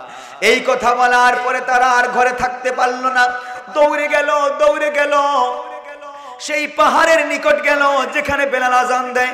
ওই জায়গায় যাওয়ার পরে দেখলো বেলাল রাদিয়াল্লাহু তাআলা কান্না করে করে আজান দিচ্ছেন, কান্না করে করে আজান দিচ্ছেন। এমত অবস্থায় যখন আজানটা তিনি শেষ করতে পারলেন না, আশহাদু আন্না মুহাম্মাদার রাসূলুল্লাহ বললেন। বলার পর ডান দিকে তাকালেন, নবীজি নাই। বাম দিকে তাকালেন, নবীজি নাই। যখন তিনি নবীজিকে দেখতে পেলেন না, তখন তিনি সাথে সাথে বেহুশ হয়ে পড়ে গেলেন। বেহুশ হয়ে পড়ে যাওয়ার পরে ওনার হুঁশ নাই। মানুষেরা যখন ওনার মুখে পানি ছিটিয়ে দিয়ে ওনার হুঁশটা ফিরিয়ে আনলো, তখন তিনি বললেন, আমার নবীজি কোথায়, আমার নবীজি কোথায়? আমি প্রিয় হাবিব যারা বাঁচতে চাই না, ওগো মাওলা তোমার সান্নিধ্যে নিয়ে যাও, প্রিয় হাবিবের সাক্ষাতে আমাকে নিয়ে যাও। বারবার খোদার কাছে ফরিয়াদ করতে করতে একটা পর্যায়ে বেলাল তিনি আবার চলে গেলেন আগের জায়গায় চলে যাওয়ার পরে কিসের খাবার আর কিসের পানি, কোনো খাবার নাই, পানাহার নাই। কয়েকদিন পরে বেলাল রাদিয়াল্লাহু তাআলা আনহু আল্লাহর সান্নিধ্যে রওনা করলেন। তখন সাহাবায়ে কেরাম বলা বলি করলেন, বেলাল তো এমন হলো যে আল্লাহ তাআলার জন্য, নবীর জন্য এত পাগল হয়ে গেল, সে আল্লাহ তাআলার কাছে মৃত্যুটা গ্রহণ করে ফেলেছে। সুবহানাল্লাহ। এবার বলতে চাই যে এই কথা মুহতারাম হাজিরিন, ওই যে বেলাল রাদিয়াল্লাহু তাআলা আনহু, তিনি তো একজন মজবুত ঈমানওয়ালা। উনার এত দাম বাড়লো, এত সম্মান বাড়লো। নবীজি যখন মেরাজে গেলেন, মেরাজ থেকে আসার সময় বেলালকে বললেন, বেলাল রে, জান্নাতের আলা মাকামে তোমার পায়ের আওয়াজ শুনতে পেলাম। ও বেলাল, তুমি এমন কি আমল করেছো? সুতরাং আল্লাহ তাআলা অবস্থাবর্তী কোনো আমলের ফরমান করেন নাই। আমার আল্লাহ সুবহানাহু ওয়া তাআলা পাহাড় সম কোনো আমলের ফরমান করেন নাই। ওই যে কিনা আনুষ্ঠানে ইবাদত, 5 ওয়াক্তের নামাজের ফরমান করেছেন। যখন বেলাল রাদিয়াল্লাহু তাআলা আনহু বললেন, ওগো নবীজি 5 ওয়াক্তের নামাজ তো আমি দায়িম পড়ি, কিন্তু ওই 5 ওয়াক্ত নামাজ পড়ার আগে আমি যখন ওযু করতাম, ওযু করার সাথে সাথে 2টা রাকাত আমি নফল নামাজ পড়তাম। ওগো নবীজি কখনো ছাড়ি নাই, দায়িম পড়েছি। নবী আমার বললেন, বেলাল রে, এই আমলটা আল্লাহ তাআলা এত বেশি পছন্দ করলেন, এত বেশি মহব্বত করলেন, যার কারণে আল্লাহ তাআলা তোমার মাকামটা জান্নাতুল ফেরদাউসের আলা মাকামে রেখে দিলেন। সুবহানাল্লাহ। মুহতারাম হাজিরিন, এবার বিষয়টা বুঝুন। ওই যে কেরা মজবুত ঈমানওয়ালা বেলাল রাদিয়াল্লাহু তাআলা আনহু, আল্লাহ তাআলা তার শান কোথায় রাখলেন, ঠিক তেমনি ভাবে আসওয়াদ গালিবী, কৃষ্ণকায় কালো, যাকে ওই কাফের মুশরিকরা গালি দিয়ে কথা বলতো, গালি দিত কথায় কথায়, বলতো সর, পাশ থেকে সরে যা, তোর গায়ে দুর্গন্ধ লাগে, তোর গায়ে দুর্গন্ধ, গালি দিয়ে কথা বলতো। আসওয়াদ গালিবী বলতেন, হায় রে হায়, এমন কি হলো, আমার জন্ম এমন জায়গায় হলো, মানুষেরা কোনো দাম দেয় না, মানুষ আমাদের আদলে থাকাটা পছন্দ করছি না, সুতরাং আমাদেরকে আপনারা সেপারেট করে দেন, আমাদেরকে আলাদা করে দেন। তখন ওই জায়গায় ইন্দোনেশিয়া, বৃহত্তর ইন্দোনেশিয়া বলা হয়, বৃহত্তর ইন্দোনেশিয়া, আর তাদের পাশে আছে আলাদা খ্রিস্টিয়ান রাজ্য, ওটা তাদের আলাদা। ঠিক তেমনি মিশনারি তারা স্টার্ট করেছে। আমার দেশের সৌন্দর্য, অপরূপ সৌন্দর্যের লীলাভূমি ওই যে কিনা পার্বত্য অঞ্চলের দিকে শকুনের নজর ফেলেছে, ঠিক না বেঠি? বলছেন না, জানেন না আপনারা কিছু? ওই জায়গায় শকুনের নজর ফেলেছে। তো কিছুদিন আগে একজন ইমাম সাহেব, তিনি তাদেরকে ইমান ইসলামের দাওয়াত দিতেন, নামাজের দাওয়াত দিতেন, ওই জায়গার ইমাম, সেই ইমামকেও তারা নির্মমভাবে নৃশংসভাবে শহীদ করেছে। নাউজুবিল্লাহ, শহীদ করেছে। এবার তারা আবেদন করেছে, অ্যাপ্লিকেশন করেছে, আমাদেরকে আলাদা রাজ্য দিয়ে দেওয়া হোক, আমাদেরকে আলাদা করে ফেলা হোক। ওই আমার বাংলার ভেতরে, আমার চট্টগ্রাম এলাকার পার্বত্য অঞ্চলকে ওদের রাজ্যে, ওদের দখলে নিয়ে যেতে চায়। আমি বলতে চাই মুহতারাম হাজিরিন, আমরা আমাদের জীবনের চাইতে আমাদের দেশকে ভালোবাসি, মাতৃভূমিকে ভালোবাসি, জান যাবে প্রাণ যাবে, বাংলার 1 ইঞ্চি মাটি তাদেরকে দেওয়া যাবে না। সুতরাং বলতে চাই, মাথার মধ্যে কাফন লাগিয়ে নামতে হবে, অনশন করতে হবে।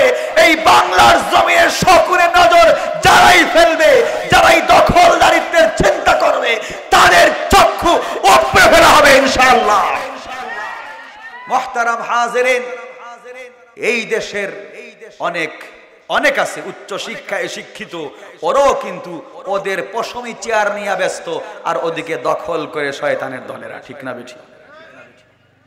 দেখা যায় মাশাআল্লাহ অনেক ডিগ্রি অর্জন করেছে, অনেক ডিগ্রি অর্জন কইরা একটা পর্যায়ে 2 লক্ষ টাকা বেতনের মালিক, সরকারি চাকরি, পশমি চেয়ার, উলের চেয়ারে বসলো, এসির কামরা, আবার কলমের খোসা দিয়া মোটামুটি দুর্নীতিতে নাম্বার 1 পজিশন আছে না নাই?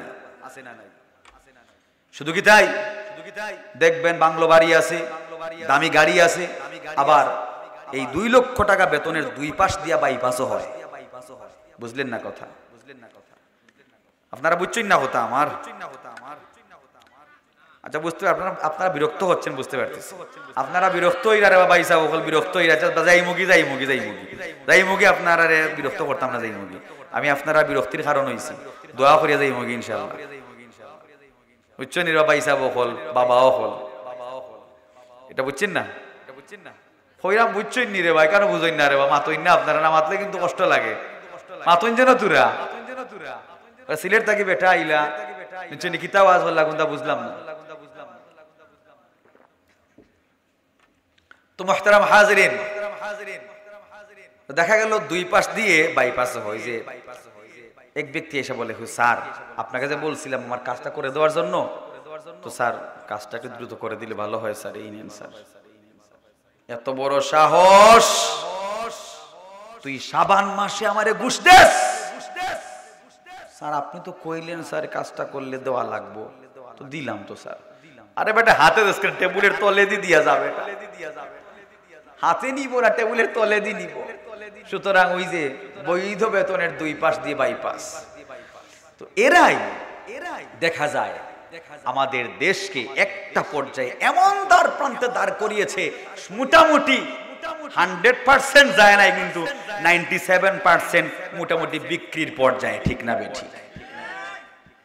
তো মুহতারাম হাজিরিন, বলতে চাই এই কথা, যদি আমার এই বাংলার সিকোয়েন্স, আমার এই বাংলার বিধানটা রচিত হতো কোরআন দিয়ে, তাহলে গোটা বিশ্ব এই বাংলাকে রোল মডেল মনে করত। আফগানিস্তানের দিকে তাকান, আফগানিস্তান আজ ওই মুল্লা মুন্সিরা চালায়, নবীর সুন্নাহ দিয়ে চালায়। আজ আফগানিস্তান কোথায় গিয়ে দাঁড়ালো, কোথায় গিয়ে ঠেকলো? ওই আফগানিস্তানে একটা সময় কি প্রকার নিপীড়ন নির্যাতন করেছিল, আজ ওই সকল দেখা যায় মুল্লা মুন্সিরা তারা যখন রাষ্ট্র চালাচ্ছে, বিধর্মীরা, ভিন্ন ধর্মের অনুসারীরা প্রশংসা, ভূয়সী প্রশংসা করছে, বলছে ওরা আমাদেরকে নিরাপত্তা দিয়েছে, এত সুন্দর ব্যবহার করেছে, এত সুন্দর আচরণ করেছে, আমরা আমাদের জাতি ভাই থেকে এরকম আচরণ পাই নাই। সুবহানাল্লাহ, সুবহানাল্লাহ বললেন না? আর জোরে পড়েন সুবহানাল্লাহ। এই সকল মাহফিলে মাজলিসে আসলে সুবহানাল্লাহ একটু বেশি বেশি বলা যায়, বইলেন কিন্তু সওয়াব আছে, অনেক সওয়াব, অনেক সওয়াব। আযম মিন উহুদিন, উহুদ পাহাড় সমপরিমাণ, তার চাইতে বেশি সওয়াব আল্লাহ তাআলা আমলনামায় দান করে। তো মুহতারাম হাজিরিন, এই দেখেন আফগানিস্তান উন্নতির দিকে চলে যাচ্ছে, কারণ তার সিকোয়েন্স হচ্ছে কোরআন। আলহামদুলিল্লাহ, সিরিয়াও তো বিজয় হয়েছে, সিরিয়া। তো আমরা এক একটা বিজয় দেখতে পাচ্ছি, আস্তে আস্তে আরো ভবিষ্যতে কিছু কিছু বিজয়ের সুঘ্রাণ পাবো ইনশাআল্লাহ। মুহতারাম হাজিরিন, সিরিয়া বিজয় হয়েছে, বাশার আল আসাদ পলায়ন করেছে, অচিরেই মিস্টার গুজরাটের কসাই গজওয়াতুল হিন্দের মাধ্যমে তুমিও পলায়ন করা লাগবে। তুমি পলায়নের জন্য ইঁদুরের গর্ত খুঁজে পাবে না, ইঁদুরের গর্ত খুঁজে পাবে না ইনশাআল্লাহ। মুহতারাম হাজিরিন, বলতে চাই এই কথা, আল্লাহ সুবহানাহু ওয়া তাআলা ভবিষ্যতেও আমাদেরকে অফুরন্ত বিজয়ের সুঘ্রাণ পাইয়ে দেবেন ইনশাআল্লাহ। এই জন্য আগে আমার আপনার সই হওয়া লাগবে, কারণ আল্লাহ তাআলা বান্দার আমলের উপর ভিত্তি করেই তো কি করেন, বিজয় দান করেন। বাংলার এই আল্লাহ তাআলা বান্দার ইয়াকিন ইখলাস, বান্দার প্রকৃত ঈমানের কারণেই তাকে দেখা যায় ভবিষ্যতে অফুরন্ত নিয়ামত দিয়ে আচ্ছাদিত করে দেন। কিন্তু আমরা যদি নরবরে হয়ে যাই, দেখবেন আল্লাহ তাআলা নিয়ামত থেকে বঞ্চিত করবে। মুহতারাম হাজিরিন, তো বলছিলাম আসওয়াদ গালিবীর কথা। তো আসওয়াদ গালিবী রাদিয়াল্লাহু তাআলা আনহু তিনি এসে বললেন, ইয়া রাসূলুল্লাহ, আমি যদি ইসলাম গ্রহণ করি তাহলে আপনার সাহাবায়ে কেরাম আমাকে আমার সাথে মুসাফা করবে, আমার সাথে কুলাকুলি করবে। আমাকে তো মুসাফা করার কথা দূরের কথা, কুলাকুলি করা তো দূরের কথা, আমাকে দেখলেই আমাকে তারা দূর দূর করে তাড়িয়ে দেয়, ছিটকে দেয়। নবী আমার বললেন, দেখো, সাম্য সম্প্রীতির ধর্ম হচ্ছে ইসলাম, এই ইসলামে কোনো ভেদাভেদ নাই। কারণ নবী আমার এই কথা বললেন যে দেখো, আল্লাহ তাআলার কাছে সেই বেশি প্রিয় যার মধ্যে ঈমানটা বেশি। লা ফাদলা লি আরাবী আলা আজামি ওয়ালা বাইদা আলা আসওয়াদ ইল্লা বিত্তাকওয়া। কালো সাদার পার্থক্য নাই, অভিজাত বংশের মধ্যে আর নিম্ন বংশের মধ্যে কোনো পার্থক্য নাই, পার্থক্য হচ্ছে ইল্লা বিত্তাকওয়া। সুতরাং তুমি যদি আল্লাহর মাহবুব গোলাম হয়ে যাও, আল্লাহ সুবহানাহু ওয়া তাআলা তোমাকে জান্নাতের আলা মাকাম দান করবে। এবার সাহাবী তখন বলেন, হুজুর বলেন আমি কি করতে পারি? তিনি বললেন, আসো আগে আমি তোমাকে জড়িয়ে আলিঙ্গন করি। সুবহানাল্লাহ, নবী আমার তাকে ধরে আলিঙ্গন করলেন। তিনি হতবাক সাহাবী। সাহাবায়ে কেরাম এক একজন এসে মুসাফা করছেন, তার কপালে চুমো দিচ্ছেন। দেওয়ার পরে সাহাবী তো প্রশংসায় তিনি ভাসমান। তিনি বলছেন, এত সুন্দর ধর্ম আর সহ্য করতে পায় না রাসূলুল্লাহ। সাথে সাথে সেই সাহাবী দৌড়ে গেলেন জিহাদের ময়দানে। জিহাদের ময়দানে গিয়ে জিহাদ করতে করতে শহীদ হয়ে গেলেন। এখন শহীদ হওয়ার পরে কোন সাহাবায়ে কেরাম ওনাকে চিনেন না। কারণ কি জানেন? তিনি কেঁদে কেঁদে বলেছেন, ইয়া রাসূলুল্লাহ, আমি তো কৃষ্ণকায় কালো, কেউ আমাকে পছন্দ করে না। সেই সাহাবী জিহাদের ময়দানে মারা যাওয়ায়, শহীদ হয়ে যাওয়ায় আল্লাহ তার চেহারাকে এত সুন্দর বানিয়েছেন, আল্লাহ তার রূহকে জান্নাতের আলা মাকামে নিয়ে গেলেন। সেখানে তিনি বিচরণ করছেন, জান্নাতের সুগন্ধি দিয়ে ওনার কাপড়কে রাঙানো হলো, সেই কাপড় ওনাকে পরিধান করিয়ে তিনি জান্নাতে বিচরণ করা শুরু করে দিলেন। সুবহানাল্লাহ। এবার সাহাবায়ে কেরামকে যখন নবীজি পরিচয় দিলেন যে এই সাহাবী আসওয়াদ গালিবীকে তোমরা কেউ চিনো না, আমি চিনি, সে আসওয়াদ গালিবী। সে কি করেছে? সে ঈমান আনয়ন করেছে, সাথে সাথে জিহাদে পড়ে শহীদ হয়ে গিয়েছে। সুবহানাল্লাহ। এবার বুঝুন, এই যে দেখুন, তারা মজবুত ঈমানের কারণে আল্লাহ তার কাছে মাহবুব হলেন।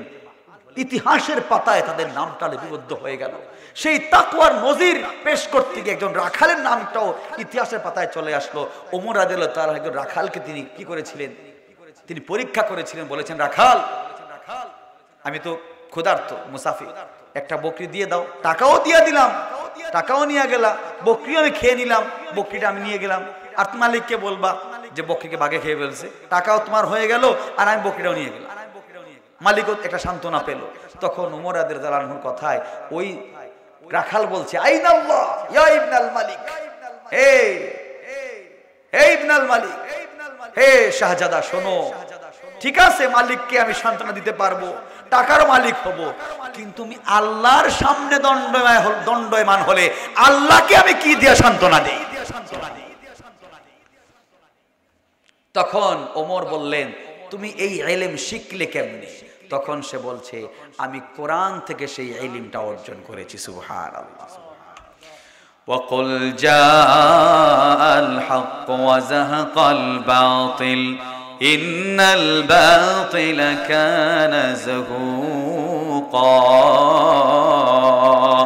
আল্লাহ তাআলা বলছেন হক এসেছে, বাতিল বিতাড়িত হয়েছে, আর বাতিল কখনো টিকে থাকতে পারে না। যখন আল্লাহ সুবহানাহু ওয়া তাআলা আমাকে আপনাকে হক বাতিলের পরিচয় করিয়ে দিলেন, এই দুনিয়ার জমিনে পরতে পরতে সময়ের আবর্তনে কালের বিবর্তনে অনেক জালেম এসেছে, অনেক ধরনের বড় ক্ষমতাধর ব্যক্তিরা এসেছে, ফেরাউন এসেছে, নমরুদ এসেছে, কিন্তু কেউ এই দুনিয়াতে ক্ষমতা দেখিয়ে টিকে থাকতে পারে নাই। অনেকে বলেছে কোরআনের আইনকে মিটিয়ে দাও, কোরআনের সংবিধান মিটিয়ে দাও, বিসমিল্লাহর আইন তুলে দাও, এমনকি রাষ্ট্রধর্ম ইসলাম তুলে দাও, অনেক কিছু বলেছে, অনেক কিছু বলেছে, কিন্তু আল্লাহ তাআলা তাদের অস্তিত্ব দুনিয়াতে রাখে নাই। ঠিক না বেটি? যারা কিনা বলেছিল তাদের অবস্থা এমন হয়েছে, আল্লাহ তাআলা এমন ভাবে ইজ্জত করেছে, এমন ভাবে অপদস্থ করেছে, দেখা গেল কানাডা দুবাই ঘুরাইয়া বাংলার জমিনে বউ দিয়া মামলা করাইয়া, আবার দেখা যায় রাতে ঘুম নাই, ফ্যান পইরা গেছে মাথার উপরে, আছে না নাই? মুহতারাম হাজিরিন, সুতরাং জেনে তো বিষয় নিয়ে খেলা করতে পারো, কিন্তু ইসলাম নিয়ে, কোরআন নিয়ে বাজে বাজে মন্তব্য করা যাবে না। ঠিক না ঠিক?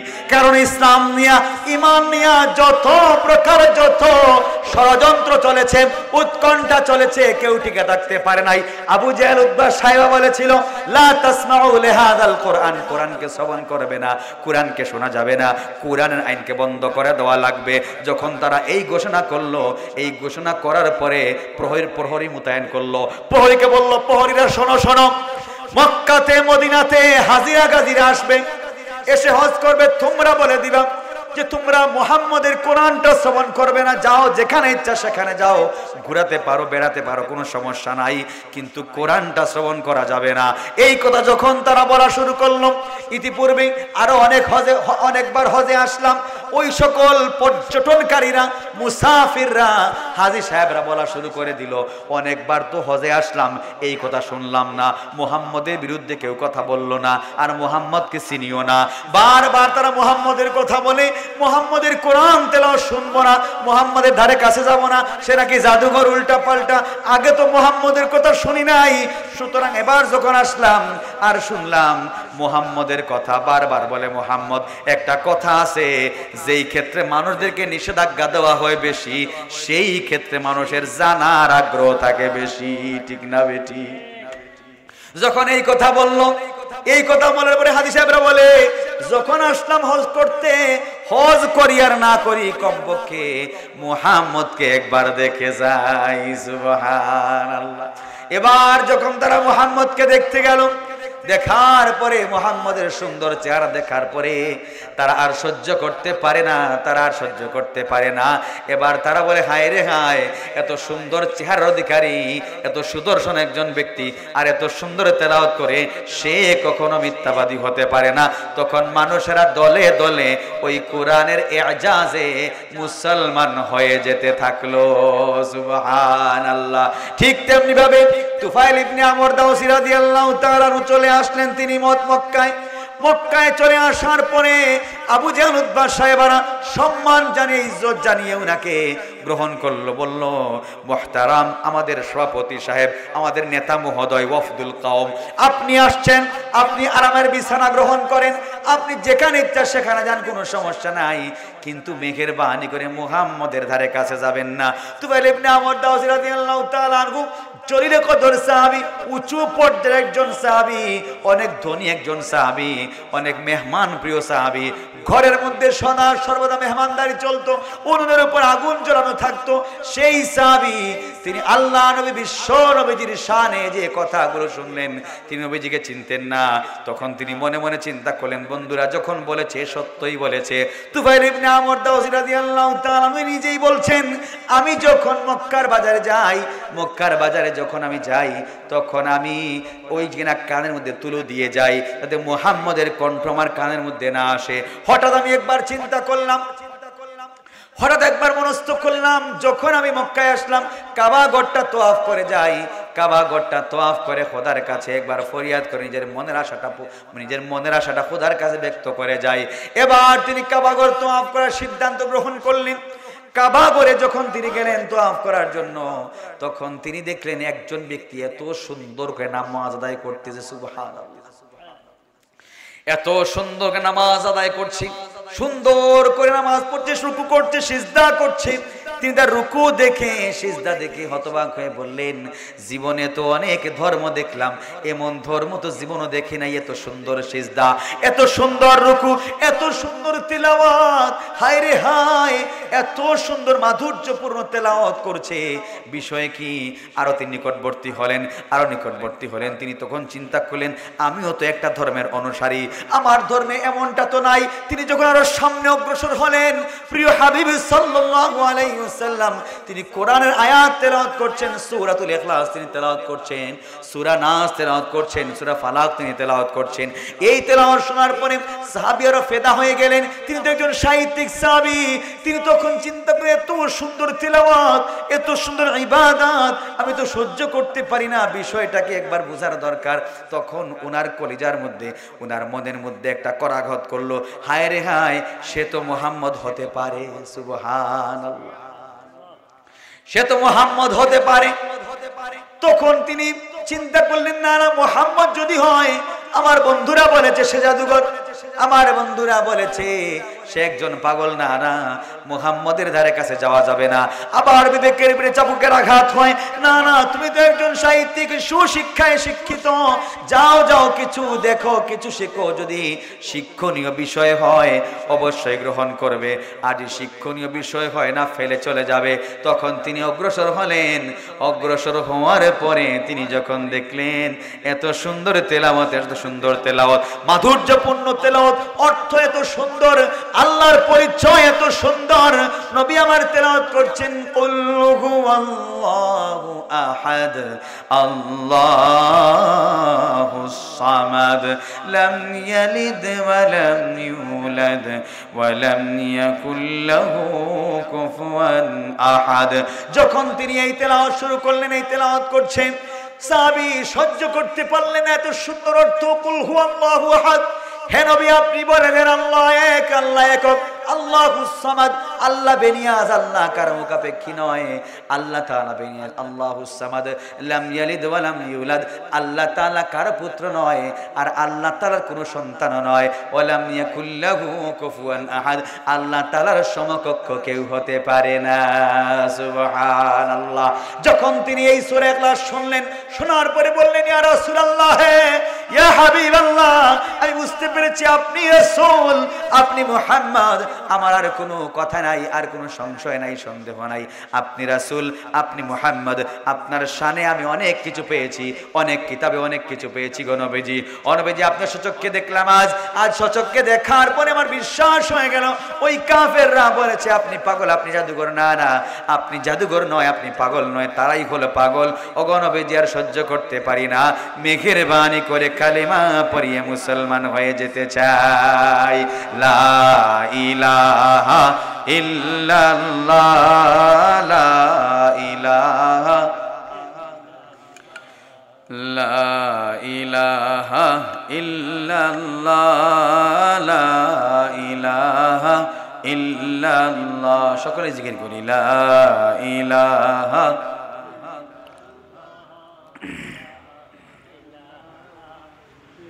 লা ইলাহা ইল্লাল্লাহ, লা ইলাহা ইল্লাল্লাহ, ইয়া মালাকার দে রহম अपने नबी के सदके, या मला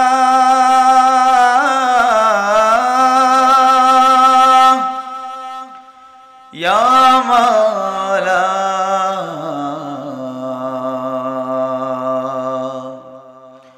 ओ जब के सरकारे तशरीफ लाने लगे, हौरो गिल्मा भी खुशियाँ मनाने लगे, हर तरफ नूर की रोशनी छा गई, मुस्तफ़ा का मिले जिंदगी मिल गई, है हलीमा तेरे गोद में आ गए, दोनों आलम के रसूल अल्लाह ही अल्लाह जिसने आमद रसूल अल्लाह ही अल्लाह ला इलाहा इल्लल्लाह ला इलाहा সকলে একটু জিকির করি লা ইলাহা ইল্লাল্লাহ লা ইলাহা ইল্লাল্লাহ লা ইলাহা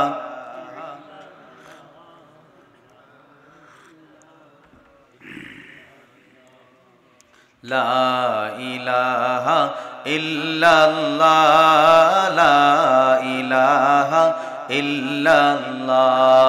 আমার মুসলমান ভাইরা, ওই যে কিনা সাহাবী তিনি কালেমা পড়ে মুসলমান হয়ে গেলেন, কিন্তু আবু জেহেল উদ্ভাস পাগল পারা হয়ে গেল। আমার আল্লাহ বলে, আবু জেহেল রে, আবু জেহেল পাগল হইবা তো হইবা, আরো বেশি পাগল হইবা। আমার আল্লাহ বলেন ইউরিদুনা লিয়ুতফিউ নূরাল্লাহি বিআফওয়াহিহিম ওয়াল্লাহু মুতিম্মু নূরিহি ওয়ালাউ কারিহাল কাফিরুন। আল্লাহ তাআলা বললেন তারা ফুৎকার দিয়া ওই যে কিনা ইসলামের নূরকে, ঈমানের নূরকে, কুরআনের ইজাজকে বন্ধ করে দিতে চায়, কিন্তু না না পারবে না, পারবে না। আমার আল্লাহ সুবহানাহু ওয়া তাআলা ওই কোরআনের নূরকে আরো বেশি বেশি বাড়িয়ে দেন। ঈমানের পথে অবিচল থেকে আমার মরণ যেন হয়, সবাই পড়েন আমিন। ঈমানের পথে অবিচল থেকে আমার মরণ যেন হয়, তোমারই কাছে মিনতি আমার, তোমারই কাছে মিনতি আমার, মহামহিম দয়াময়। ঈমানের পথে অবিচল থেকে আমার মরণ যেন হয়, সবাই পড়ি আমিন। প্রতিদিন মিথ্যের মুখোমুখি হই, জালেম ফাসেকেরা করে হই চই, আজাজিলে সে গুমরাহি সুর গান গড়ে তুলে মোহময়। ঈমানের পথে অবিচল থেকে আমার মরণ যেন হয়, ঈমানের পথে অবিচল থেকে আমার মরণ যেন হয়, সবাই পড়ি আমিন। আমার মুসলমান ভাইরা, ওই যে কিনা আল্লাহ সুবহানাহু ওয়া তাআলা ওই যে ঈমানের নূরটা বাড়ালেন, ঈমানের নূর বাড়ালেন, যারা কিনা মুত্তাকিরা অর্জন করলো, ওইটা কিন্তু আল্লাহ তাআলা কোরআনের ওসিলায় দান করেছেন। সুবহানাল্লাহ। মুহতারাম হাজিরিন, ওই কোরআনের বিধান যারা কিনা ফলো করবে, যারা কিনা গ্রহণ করবে, আমার আল্লাহ সুবহানাহু ওয়া তাআলা কোরআনে বলে দিলেন ইন্না হাযাল কুরআনা ইয়াহদি লিল্লাতী হিয়া আকওয়াম ওয়া ইউবাশশিরুল মুমিনিনা আল্লাযীনা ইয়া'মালুনাস সালিহাতি আন্না লাহুম আজরান কাবীরা। আমার আল্লাহ তাআলা বলে কোরআন মানুষকে সঠিক সদৃঢ় পথে পরিচালিত করে। সুতরাং আল্লাহ সুবহানাহু ওয়া তাআলা বলে দিলেন ওই কোরআন মানুষদেরকে সঠিক সদৃঢ় পথে পরিচালিত করে। আর ওই কোরআন ওই সমস্ত ঈমানদারদেরকে দেখা যায় জান্নাতের অফুরন্ত নেয়ামতের কথা, ওই সমস্ত পুরস্কারের সুসংবাদ আল্লাহ তাআলা ওই কোরআনের মাধ্যমে জানিয়ে দেন। সুবহানাল্লাহ।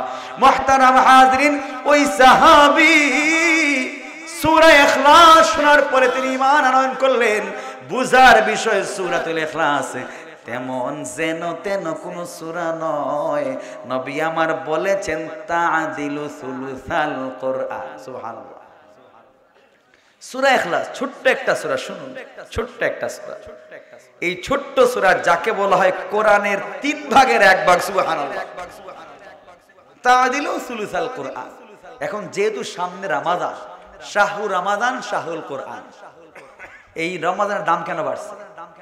এই রমজানের দামটা বাড়ছে এই কারণে যে আল্লাহ সুবহানাহু ওয়া তাআলা শাহরু রমাদানাল্লাযী উনজিলা ফীহিল কোরআন, এই রমজানের দামটা বাড়ছে তো কারণ এই কোরআনটা রমজানে নাজিল হয়েছে।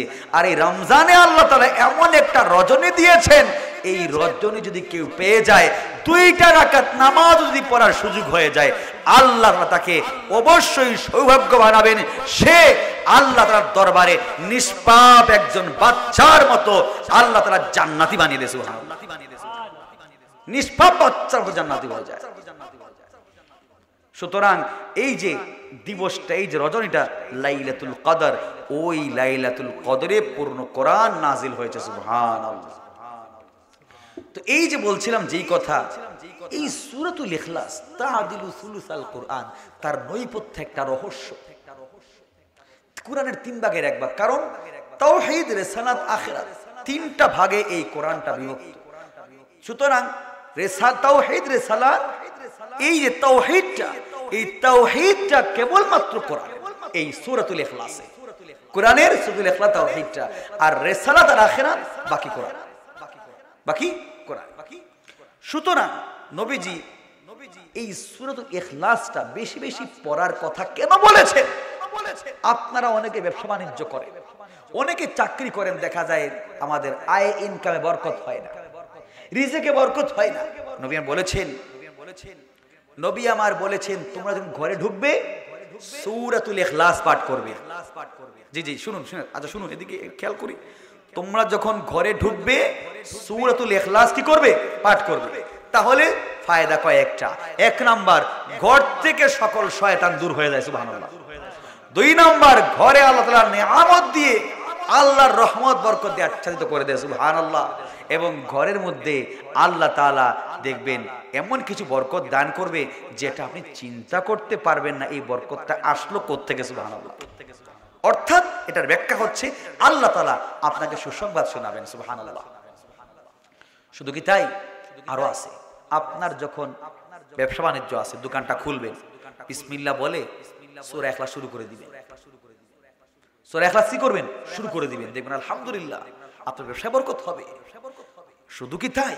এই সূরাতুল ইখলাসকে যারা ভালোবাসবে, নবী বলছেন যে সূরা ইখলাসকে ভালোবাসবে, এই সূরা ইখলাস তাকে জান্নাতে নিয়ে যাবে। দেখুন, ছোট্ট একটা সূরা, আমরা বলি না ভাইরে, আমাদের সিলেটে একটা মরিচ আছে, এই মরিচটা উল্টা ধরে। আপনাদের এখানে আসেনি? আসেনি। আমরা সিলেটে ভাষা করি উফতা মরিচ। উফতা মরিচ, উফতা। আপনারা কি তখন? হ্যাঁ, উফতে মরিচ, উবদা, উবদা শিখলাম, আমার তো শিখার দরকার আছে ভাই। আচ্ছা, তো উফতা মরিচ ভাই দেখছেন খাইলে কি বাদাম দেয় মুখের মধ্যে, এত ঝাল ভাই, নাগা মরিচকে ফেল করে দেয়।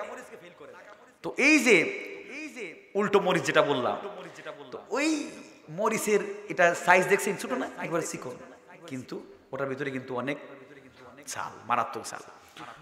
হ্যাঁ, ঠিক তেমনি ভাবে সূরাতুল ইখলাস, তার ভিতরে অনেক কিছু হাদিসে আছে। মান ক্বারাআ কুল হুয়াল্লাহু আহাদ 50 মাররা, যদি কোনো বান্দা কুল হুয়াল্লাহ 50 বার পড়তে পারে, মুহিয়া আনহু যুনুবু 50, তার শুধু কি তাই? মান ক্বারাআ কুল হুয়াল্লাহু আহাদ বুনিয়া লাহু কাসরুন ফিল জান্নাহ 10 মাররা।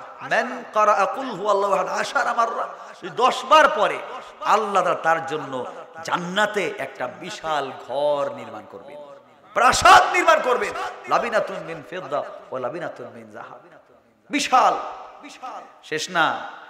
সাহাবায়ে কেরাম এটা শোনার পরে ওমর রাদিয়াল্লাহু আনহু জিজ্ঞাসা করলেন, ইয়া রাসূলুল্লাহ, তাহলে 20 বার, নবী বলেন 2টা, 30 বার 3টা।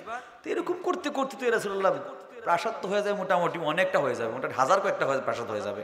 তখন আল্লাহ রাসূল বললেন, তখন নবীজি আমার এই কথা শুনলেন, জিবরাইলে আমিন বললেন, ওগো নবীজি, ওগো দয়াল নবীজি, আপনার সেই সাহাবী মুআবিয়া ইবনে মুআবিয়া রাদিয়াল্লাহু তাআলা আনহু চলতে ফিরতে হাঁটতে বসতে সূরাতুল ইখলাস পাঠ করত, আর হাঁটতে বসতে সূরাতুল ইখলাস পাঠ করত।